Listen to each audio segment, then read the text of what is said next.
Ako si Don Juan, ang bunsong anak ni Haring Fernando at Reyna Valeriana.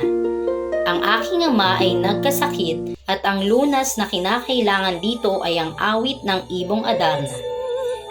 Nais kong maglakbay upang mahanap ang Ibong Adarna. Nauna nang maglakbay ang aking dalawang kapatid na si Don Pedro at Don Diego, ngunit hanggang ngayon ay hindi pa rin sila nakababalik.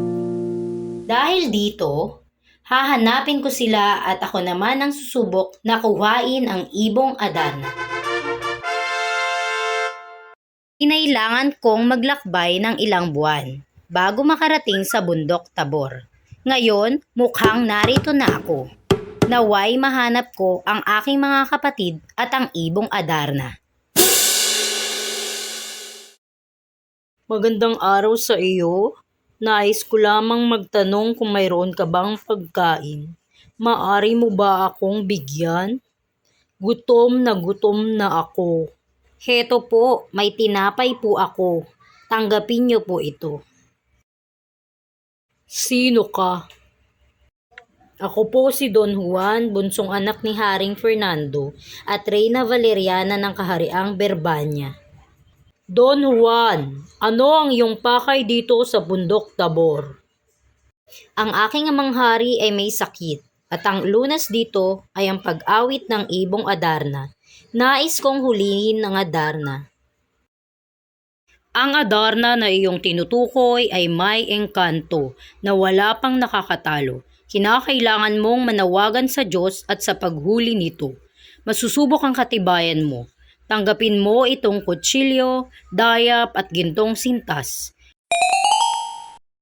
Matatagpuan ang Ibong Adarna na iyong hinahanap sa puno ng Piedras Platas. Mayroong 7 awit ang Adarna. Gamitin mo ang kutsilyo upang hiwain ang iyong palad at patakan mo ng isang dayap. Ito sa tuwing aawit ang Adarna upang hindi ka makatulog. Gamitin mo naman ang gintong sintas upang hulihin ito. Para naman sa iyong mga kapatid, buhusan mo ng tubig ang mga bato sa ilalim ng puno. Maraming salamat po. Malaking tulong ito para sa aking misyon dito. Ako'y pumunta kaagad sa puno ng Piedras Platas upang hulihin ang Ibong Adarna.